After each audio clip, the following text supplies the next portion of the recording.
Oh, parang kanina walang energy ah. Bakit kaya? Nireserve para sa episode natin. Kasi mo naman na, Brent. Oo nga. Sige. Sino ako? Ako si Kuya Janzi Brent Valdez. Ako naman si Kuya Jay na taga Laguna. Alam mo, QC ka na? Ha? Hindi, uwi ako Laguna mamaya. So, Taga Laguna ka. nasa QC pa ako. Yan. Nalabo, no? This is your not spy friend, this is Nikki. Mr. CDB kahit sa nilagay, Dave. Ha? Nauna ba yung ano, no? Okay na yun. Okay na to. Huwag muna kayong magulo. Thank you muna tayo kay Emil. Emil, thank you sa mics.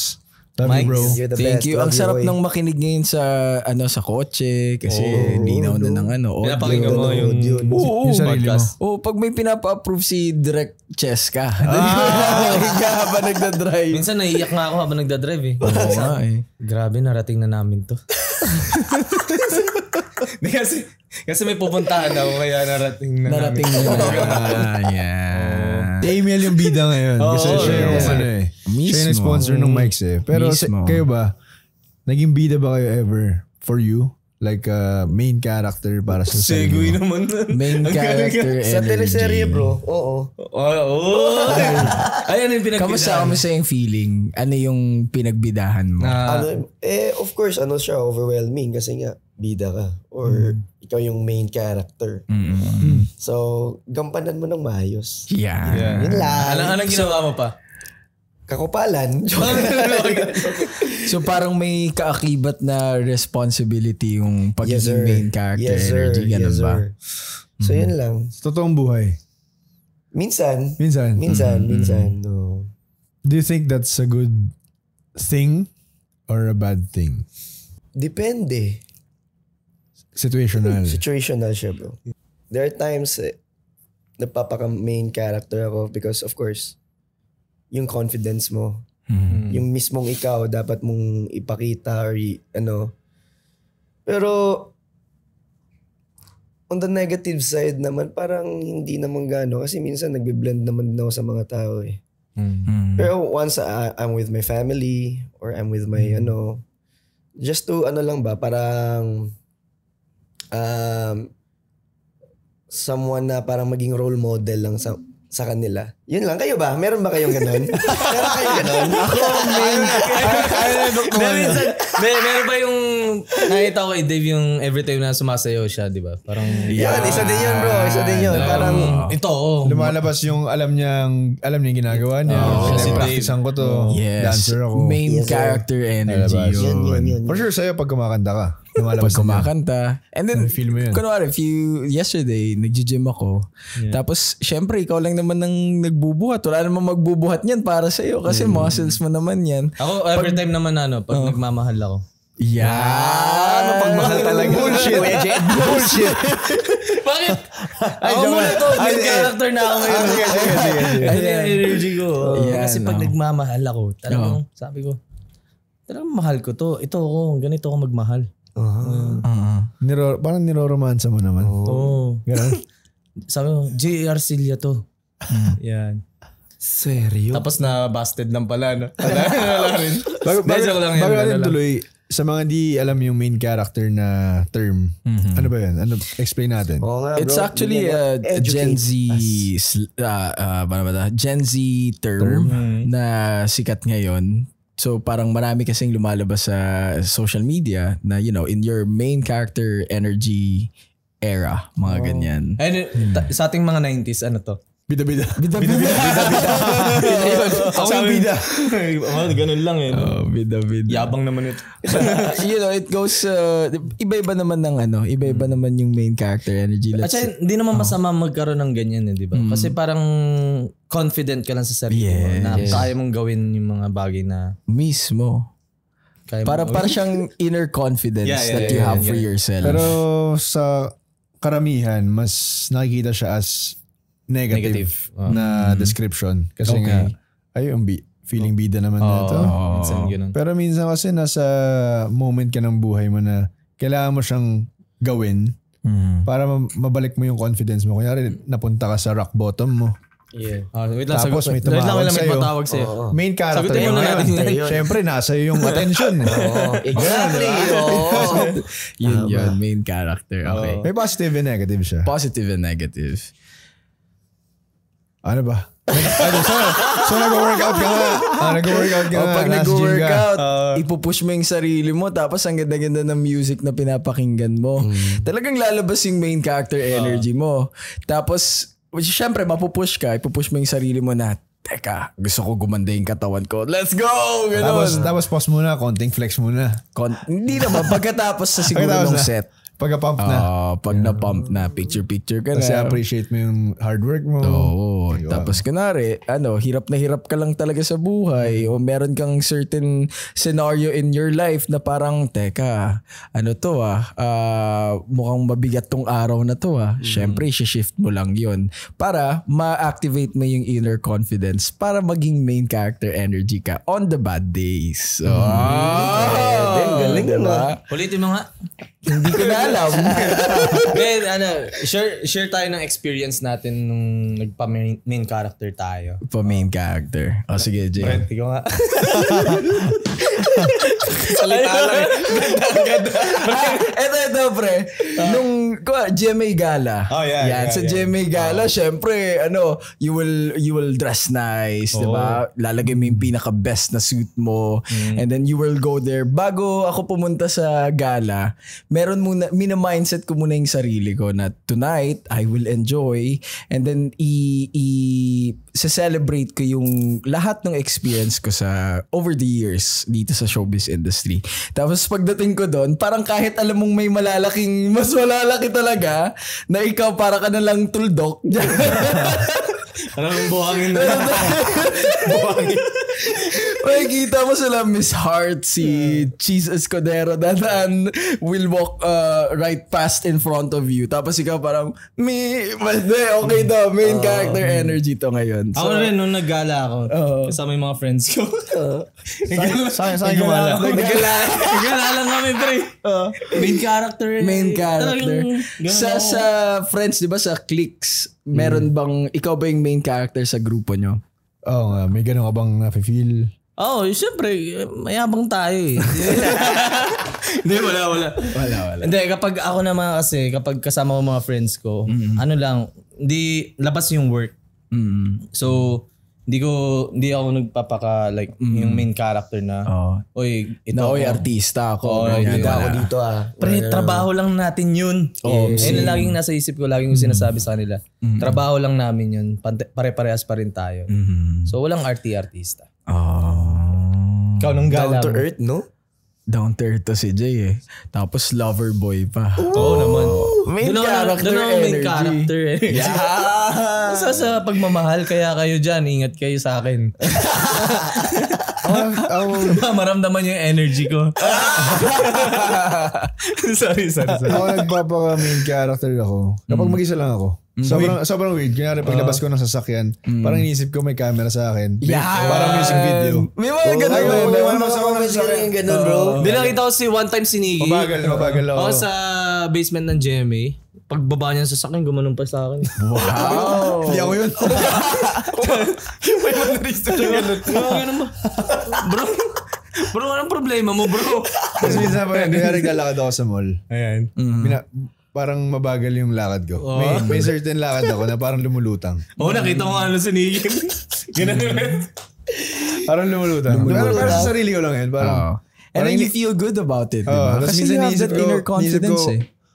Ganito yung atake ko pag nasa music video. Paano yung lakad? Patingin. Paano yung lakad?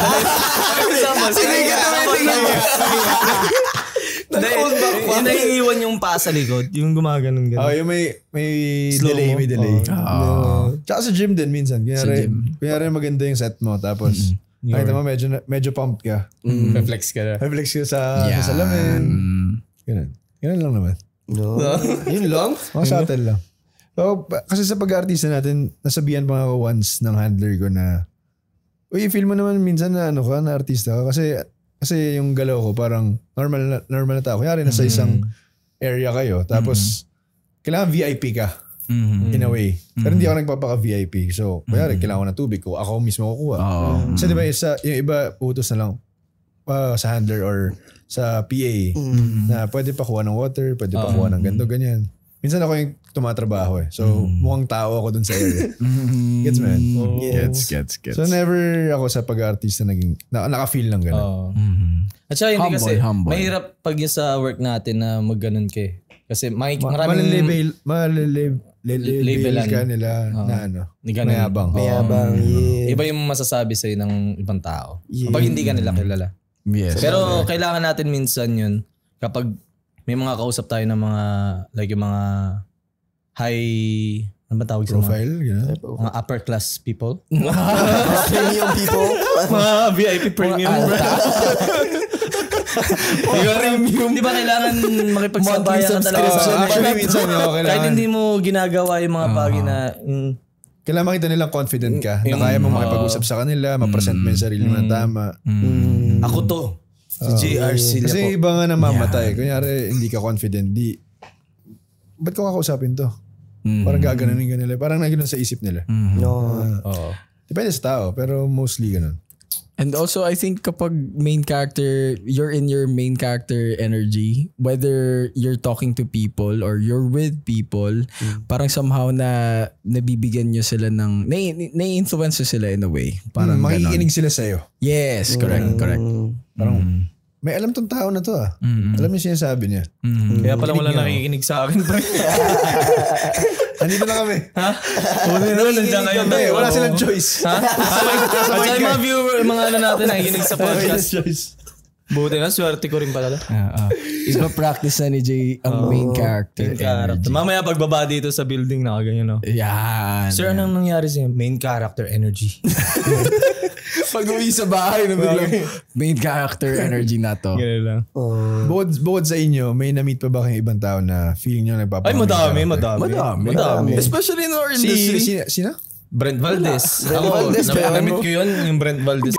Grabe yun. Kasi, ano yung experience na lang? If may naalala kayo. Ano yung experience? Kaya may naalala kayo. Annoying lang. Kasi, maiintindihan ko sana kung isang beses mo lang siyang alam mo yung puro sa moment. Oo, sa isang moment lang. Tuwing nagkikita kami, ganun na lang yung bida. Annoying siya, bro. Tapos at the same time na parang okay, intindihan nyo na, baka ganito talaga buhay na ito, madrama lang din talaga. Alam mo yun? Or minsan may mga times na ano siya, may mga victim. Oo, siya yung nakakaawa. I mean, ang dami mo ng wisdom, ang dami mo ng sinasabing pang-uplift na maging ano ka. So, sa susunod naman kikita namin, gano'n na naman din ulit. Oo, na parang, okay, anong gusto mong gawin namin? Kawaan ka namin. Parang gano'n. And then, para sa akin, yung ano niya, yung parang, pansinin niyo ako kasi ito yung life ko, ito yung ano ko, parang, gets ko yan. Kailangan ko ng simpatsya. Andito naman kami, nakikinig naman, pwede ba natin pag-usapang ibang bagay naman na maano naman tayo na may-inspire naman tayo. Parang what's next? Kawawa nga, may nangyari nga sa'yo. Pero anong gagawin natin? Parang hindi na ganyan next time. So, ganun. Tapos laging bumabalik sa kanya yung... Bumabalik sa kanya yung story. Yung story, yung topic. Parang, sino to? Okay. Kilala ba namin to? Pagdasal na lang natin na maging okay ang lahat. No? Then, ako naman na-inspire ako. So recently, I went to this conference, yung Republic of Influencers. It was mounted by a collaboration between Republic Asia and Sparkle. So it's an entire day event. Tapos buong araw may mga speakers na nag-discuss about the new media, digital media. May mga nakilala kong influencer, si Lottie B. And then shinare niya yung success story niya on how to create a compelling content. So seeing her, kagaya natin siya, nag-produce din siya ng digital content. Siya yung main character dun sa moment na yon. And nakaka-inspire because yun nga, pag gumawa ka ng content, na-realize ko from this conference na ang paggawa ng compelling content ay kailangan maging totoo ka lang sa sarili mo. So many of us, marami sa atin yung nakaka-realize na, uy teka, kailangan kong gayahin to. Kailangan makuha ko tong inspiration sa kanya. Pero what really works is you have to be original. So yun, ang dami kong nakitang mga main characters nung araw na yun, but I felt inspired because sila yung mga leaders dun sa industries na yun, and nakakatuwa na, sinishare nila sa amin yung mga natutunan din nila. At saka nakakahawi energy ng ganyan di ba? Minsan. Kapag kunyari tayo may nakasama tayong ganyan. For example, Ding Dong Dantes kasama no. In character energy nun. Talaga Ding Dong Pag bumaba sa kotse yun, parang nagiging diba? Pag tumabi ka sa kanya, ma-adapt mo rin yung energy niya. Yes. Ganito. J.R. Cilia. Yan. Parang sa beses. Nasabi ni yung J.R. Cilia. Hindi kasi main character energy. Kailangan i-uplift mo yung sarili mo. Diba? So, wala lang. Gusto ko lang share. Wala lang, God bless. Yun lang. Sa akin yung medyo same kay Dave. Yung parang, kaya may sinishare akong story. Ito na pagdaanan ko. Kunyari heartbroken ako ganito. Tapos mapupunta sa story niya. Sa lolo ko. Parang, di ako nga ganito eh. Di ako nga. Di, kaya yan kasi ganito pinagdaanan ko eh. Nagawa, nalagpasan ko nga yan. Parang may na-experience ako kaninang ganyan. Saan? Hindi, sabi mo nga sa akin kanina. Okay lang yan bro. Ako nga eh. May sinabi ako? Oo. Kabog? Ano nga? So, naging main character on siya nun. Ako nga eh. Hindi na katulad ng dati. Saan to? Kanina? Oo, yaman na yun. Sorry na. Hindi, wala yun. Ano naman? Tayo dito, happy lang tayo. Happy lang. Anyway, saan nyo ito-draw yung line kapag self-assurance lang siya na kaya ko siyang gawin, na ito ako kasi nasa positive route ako ngayon na para confident ako sa gagawin ko yung mga bagay-bagay or yabang na siya. Kailan nyo i-draw yung line sa tingin nyo? O sa sarili nyo? There's this thing called yun nga, yung inner confidence that if you go out tapos maraming tao dyan, nasa loob mo lang na, I'm confident about myself. Siguro dun ko lang dinadraw yung line kapag, let's say for example, kasi ewan ko, may nakausap akong ganito, di ba? Mag-uusap tayo. Let's say tayo, Jay. Kagaya nung kanina, mag-uusap tayo and then automatically magre-revert back sa yung topic. Tapos, di ba dapat like this, dito sa space natin ngayon, everyone is entitled to share their experiences. In return, we will all listen to each and everyone's story. But then kapag bumabalik na ulit sa kanya yung parang, teka lang, di ba dapat makikinig ka naman din sa akin? Ganon. So yun, dun ko dinodraw. Kasi I think it comes with an age. Usually sa edad natin, hindi natin namamalayan na ang dami nating kinikwento and yet ayaw nating makinig sa iba. So yun, kapag na-acknowledge ko siya, na-notice ko na ganun, okay, draw na natin yung line. It's not, hindi na dapat i-apply yung main character energy at this time. So tatahimik ka lang. Makikinig ka lang. Makikinig na. Yun. Kaya ba? May mga ganyang moment na parang, sige na nga lang, hayaan na nga lang na magsalita ito. Oo. Kasi hindi ka din niya hayang magsalita. Sige, kain muna tayo. Sa akin, pag sa sarili ko to if kunyari may alam akong, may kikwento akong story. Tapos mafe-feel ko na pag nandito na ako sa portion na to mag-share, feeling ko magiging mayabang na ako. So, magpo-pause muna ako doon. Tapos iisipin ko kung paano ko siya i-deliver ng gusto ko lang na i-share siya. Na hindi ako magyayabang, hindi siya ma-aanoy sa akin yung kausap ko. Buti naisip mo pa yun, no? Bro, paano kung ganito? Awareness, Bro, paano kung ganito superpower yan. For you, hindi siya kumbaga andun yung awareness mo nga, sige nga, di-deliver ko to ng ganito to para hindi siya magmukhang mayabang for other people. But then, yung tingin nila pa rin, ang yabang pa rin nito. Ganun. Pag ganun yung tingin mo, hindi ka sure, para sa akin, itatanong ko yan.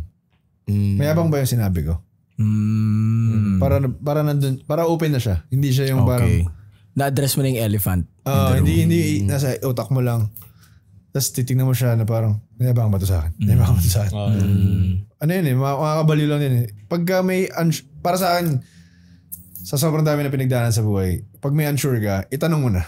Okay. Kapag may gusto akong malaman na info, itanong mo na. Walang masama magtanong. Walang masamang magtanong, walang masamang humingi ng tulong. As a paranoid person, may mga times sa kunwari ito, ngayon, nag-usap-usap tayo, ganyan. Pagkatapos itong ganap na to, magre-replay yan sa utak ko mamaya. Tapos iisipan ko. Sinabi niya. Ano kayo nangyari, diba? So, talaga nayabangan ako kanina. Actually, depende rin kasi sa kasama mo Kung close mo na talaga, gets mo na siya. Na ganun yung way ng kwento niya. Pero kung hindi kayo close, tas nasabi mo yun kanina, may ick na siya sa'yo. Parang, may medyo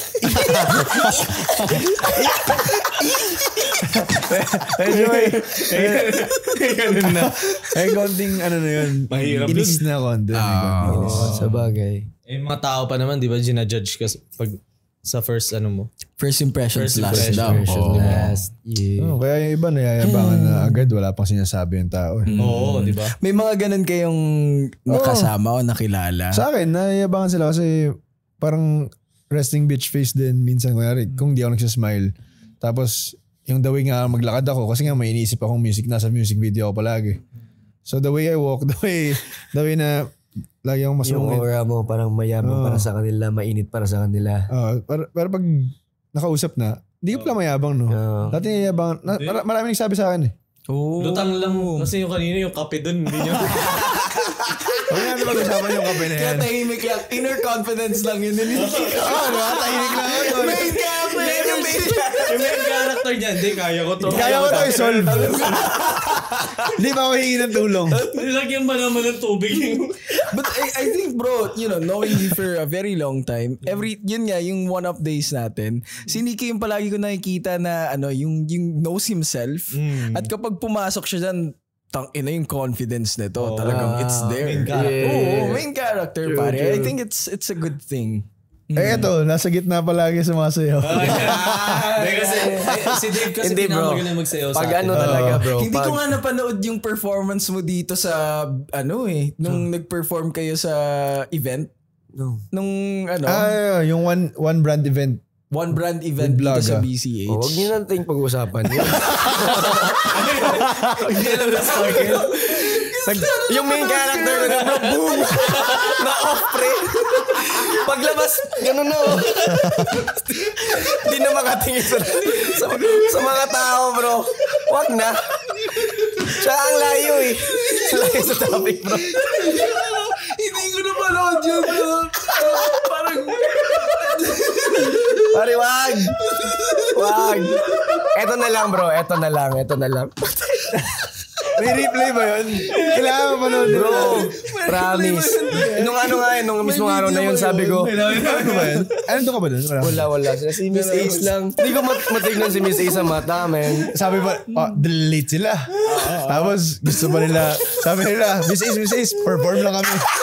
Bro, may song kami. tingnan mo bro. Tumataas na yung balahibo ko, man. Tapos, sabog. Yes. Tibay ng loob. Tibay ng loob pa rin, bro. Alam mo yun. Meron ba kayong mga moments? Main character energy pero nag-fail. Yun mismo. Yun mismo, bro. Yun mismo. May sino nagpasok nung kwentong yun? Kasi hindi niya napanood. Alam niya. Hindi ko napanood. Kaya kasi nandun ako Wala. Kaya naman doon, no? Ang hirap ipagtanggol si Dave na. Pero hindi, back to the topic. Okay. Pero bro, yun niya.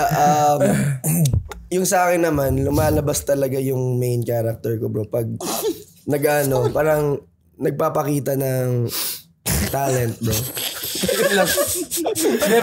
Yun lang talaga, pag bro. nagpa-perform. Pag nag-perform. Hindi, napanood ko si Dave mag-perform sa isang event niya. Hindi ba yun? Huwag na yun, pre. Hindi isang event pa. May sama. Hindi, malupit si Dave mag-perform. Lalo na yung mga bago nilang music ngayon. Yeah, thank you, bro. Thank you. Dave, i-plug Pero mo na. men, yun nga, bro. Para makita nyo talaga yung pagka-main character ko, no? Ito na. I'm inviting you guys to watch our first ever concert. So, diba? Yes, sir. ATM presents ATM Vibes this April 12. Yes! Saan yan? Saan yan ba manonood Kailan ba ito i-release? Tapos na! Panoorin nyo na lang sa YouTube. Punta tayo doon, ha? Bro, invited kami. Lahat ng vlogger may Socials. Yeah. Socials. Yun nga, you can follow us sa Facebook, IG, TikTok, yan, ATM at the moment. So yun lang. Nice one, bro. Nice one. I think those things, kapag nag-compile yan, hindi naman lahat ng ginagawa mo perfect agad Yes, sir. yan. Yes, sir. Yes, sir. Part of growing is failing. Exactly, bro. Bro, ano mo to? May concert na. Solid. Pero what I've learned from that experience, bro, wag mo talagang yung sarili mo. Like, shit, nakakahiya yung ginagawa ko, man. But the thing there, bro, ang naano ko lang talaga na, kailangan mong panindigan yun. Kumbaga, will it shake you? Will it stop you from that kind of failure? Parang yung pagiging, yung inner confidence mo, mababasag lang ba dahil lang dun sa failure na yun? Isang pagkakamali.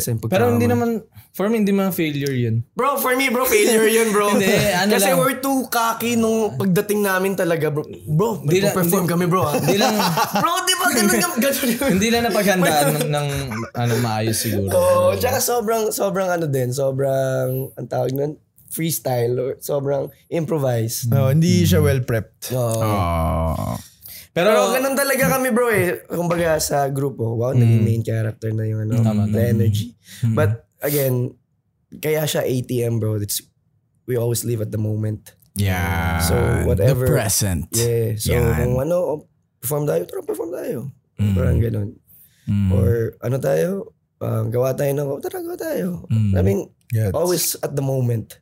Sim. Nice one. Last question na lang. Congrats, bro. Congrats. Masama ba maging main character?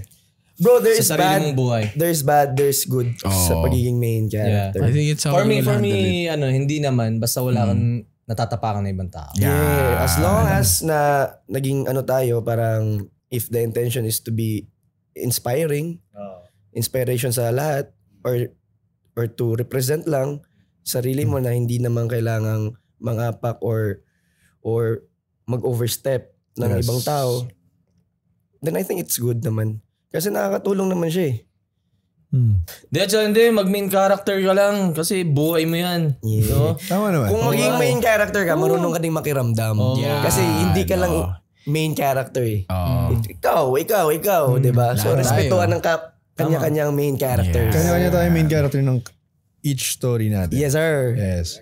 So, para kontrolado mo rin yung life mo. Yes, sir. Hindi yung lahat puro external factors lang yung nag-a-affect ng decision mo. So, kailangan may sarili ka ring gusto. Alam mo kung ano yung gusto mo. Alam mo yung gagawin mo. And dapat, assured ka na ito talaga yung kailangan kong gawin. Ito yung gusto kong gawin. Para sa life ko to. Magtimpla ng kape. Hindi yun para sa akin. Safe yun na yun. Kasi once you have that inner confidence within you, makikita yan ng tao sa paligid mo. Yes, And the rest will follow. Resonate yan. Yes, sir. Yung aura mo. Tsaka pagkakatiwala ka ng tao if alam mo yung ginagawa mo. Yes. Yung sa work. And sa, kunyari, naghingi ng advice sa'yo yung tao. Alam mo yung sasabihin mo. Kasi ito yung pagdaanan ko, this is what worked for me. Try mo i-apply sa'yo. Baka mag-work din sa'yo. So yun yung magandang influence naman. For me, parang binigyan ka niya ng agimat So, daigimat is yourself. Pwede, yes. That's how you will treat it and paano ka makaka-apekto sa ibang tao also. So yun, if you have that inner confidence or main character energy, mahawaan mo rin yung iba. Yeah. To be good for themselves and to others. Yes, sorry. And I think na dapat i-practice din natin yung pagtingin sa positive side ng mga bagay-bagay. Yeah. Kasi yung pagiging main character, yes, marami negative sides. Pero tingnan natin yung brighter side. Kung ano yung makakatulong or makakadagdag aral na pwede natin i-apply to improve our lives. Yes, sir. Galing naman ni Grabe yung conversation natin. Very inspiring. Para mawala na yung topic sa kape. And also, we have to remember that, self-confidence will not be equal to entitlement. Should not. Kasi, should not. Kasi kunwari, if you have that super self-confidence, we have to remember this. Lahat ng sobra ay mali. Yes. Kung nasobrahan ka sa self-confidence, parang narcissist na yon. So, kailangan kalmahan mo lang. Kailangan equal lang tayo. Tao mo lahat ng tao sa mundo. Mismo. Kasi magiging entitled ka na niyan pagkatapos and then you feel na parang lahat ng tao dyan ay mga bagay lang na pwede mong laro-laruin. Parang dictator nun. Oh. Shout out. Kanina. Sa Dictator. Movie on The Dictator. Movie yun.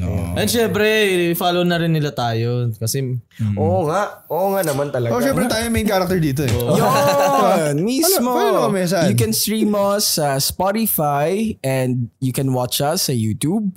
Pwede nyo rin kaming i-follow sa Facebook, Instagram, and TikTok. At sumama na kayo sa aming lumalaking community, ang Ano Na Bro Community. Yes, sir! yan. So, that's it. Pansit. Magkape na tayo dun. Kape na tayo. Mix. Gusto ko, gawan mo naman kami ng kape. Order na lang tayo. At ito ang Ano Na Bro!